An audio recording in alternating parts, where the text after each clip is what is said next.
Hey, what's up YouTube? George here, Trading Futures Live, where we trade futures live in front of the camera every single day. Sorry we couldn't be with you yesterday. Everybody had something going on. I had some things that I had to take care of from very early in the morning. But let's get right into it. Pre-market analysis for today, Thursday, August 25th, 2022. Let's go ahead and take a start with the news as usual. Today we have preliminary GDP quarter over quarter. Already came out at 8:30 a.m. Slightly better than expected, but still negative. And this is just a revision, essentially, of the previous one that came out. If you look here, the quarter-to-quarter data is reported on an annualized basis, but the previous listed, so the negative 0.9 here isn't the previous preliminary GDP quarter over quarter. It is the actual from the advance release, and therefore the historical data will appear disconnected. But there are three versions of GDP that are released, each about a month apart. The advanced, the preliminary, and then the final, right? So this preliminary, the advanced is the first one, then you have the preliminary, and then you have the final GDP quarter over quarter for the second quarter. So this is for the second quarter of the year. We already had the advanced. We're now going to, or we just had the preliminary, and then we'll have the final revision, right? And so this is really just a revision. It did come in better than the advance, right? And better than expected. But still negative, so we are still in contraction mode as far as the economy is concerned.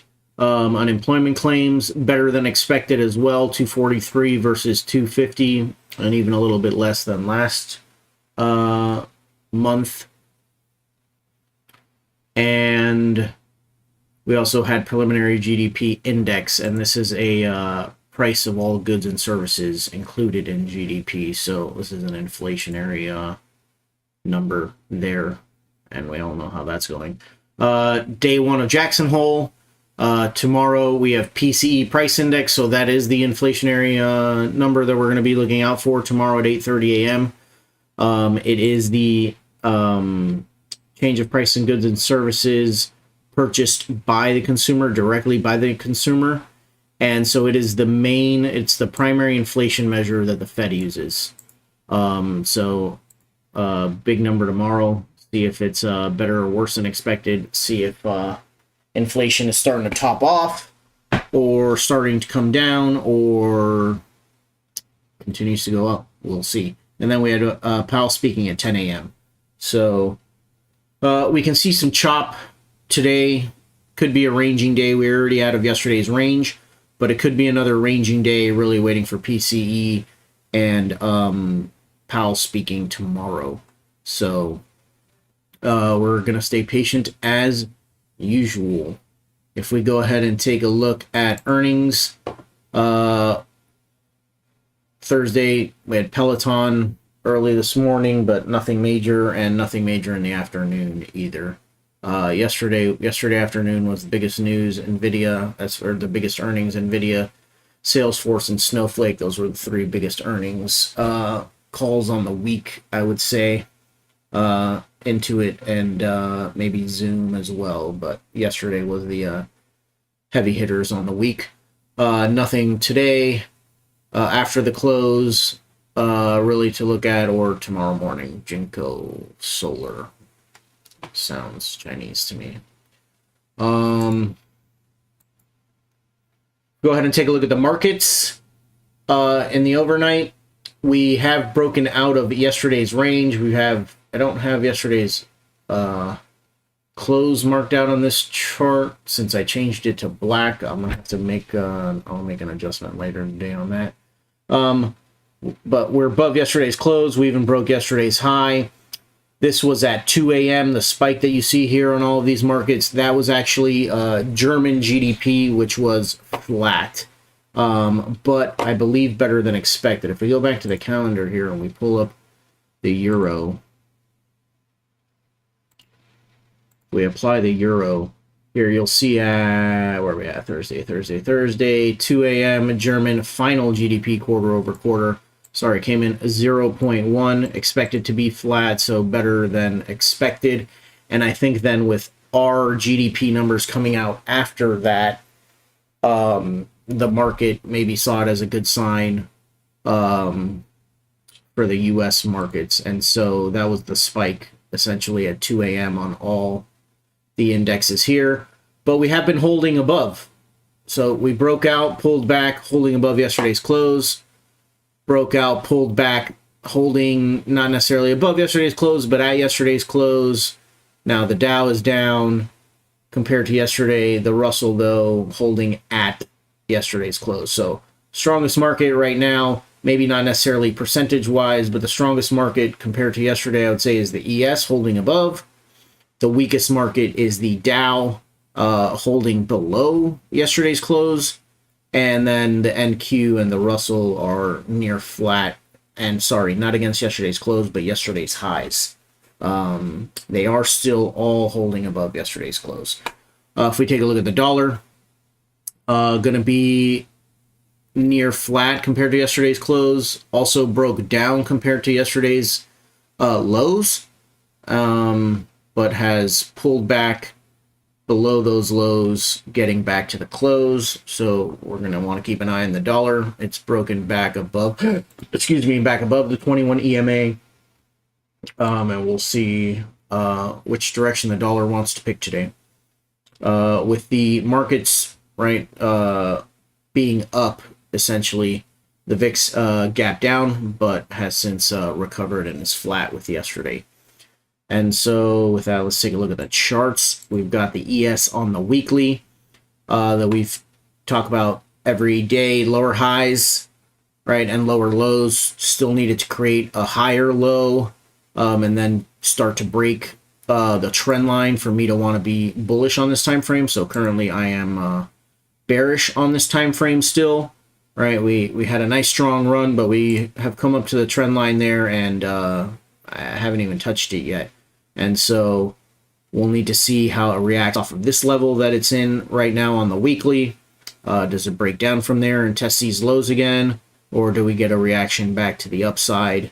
That's what we're here to do, is analyze and make those decisions and trades. If we look at here at the daily, we're holding below the 200 EMA. We came up here to the 200 SMA on the daily chart, rejected pretty clean off of it, ever so slightly spiked above, closed below, and had a strong run down on Friday and Monday from those levels. We chopped around for the last 2 days, and tonight, or in the overnight today, we did break out of those two, but we are still inside of this daily level that I have here. And so again, are we going to chop around here for a while? Obviously, price really does like this area, right? We had spent almost a couple weeks here, a couple weeks here. It was support, and support, resistance here. So we're going to want to see a clean break out of here before we really want to take any breakouts out of this level. For the most part, right now I'm going to be trading the ranges. For example, I'm going to want to see it essentially break this overnight high if I'm going to want to be bullish, right? If it just comes and tests these highs, no. Or it's going to have to come and test these lows, and then I can get long. But I'm not going to be trying to take a long necessarily up in the upper third of this level that I'm at. Because it can certainly spend quite a few days here ranging. If we're going to want to get long, we're going to want to get long from down here or up above here. So let's take a look at the 30. I've got a few levels marked out here on the 30. You'll see this level that I had here. I've actually had this level here for a few days now, and price came right into it, rejected back off, and back into another level that I have there. You'll see this level up here, price,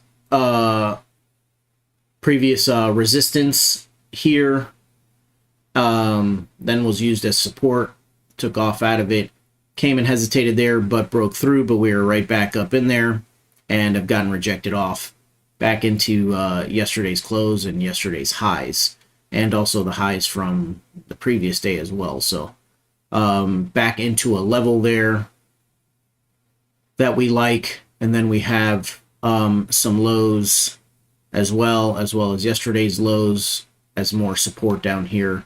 That's a nice level where we had a ton of rejections off of at yesterday's lows. And so a decent range to trade inside of, I would say today. Again, I would not want to be long until it breaks this upper zone or it comes down here. We're going to trade the ranges. We're going to want to try and get long from down here or short from this upper range unless we get a break and hold above. And so really that's going to be, as usual, my my if-then scenarios for today. We retest these levels up here, but we start to show signs of weakness again. I'm going to look to get short. I'm going to need to see a strong close above and then price start to hold above, right, for me to get long. And from these lows, if it holds above, as well as even these lows, if it holds above, we'll look to get long.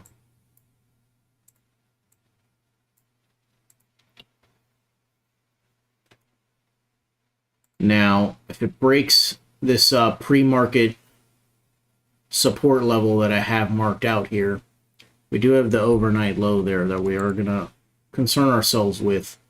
But if we get down into here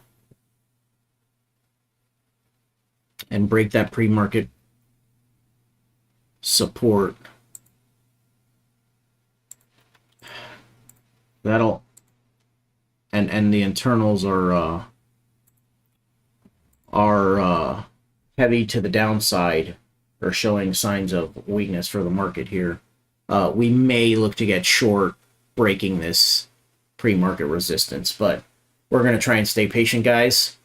Kind of let the market come to us. And I think that's going to do it for my pre-market analysis. We'll catch you guys in about 10 minutes or so for the live session. Thanks for joining us.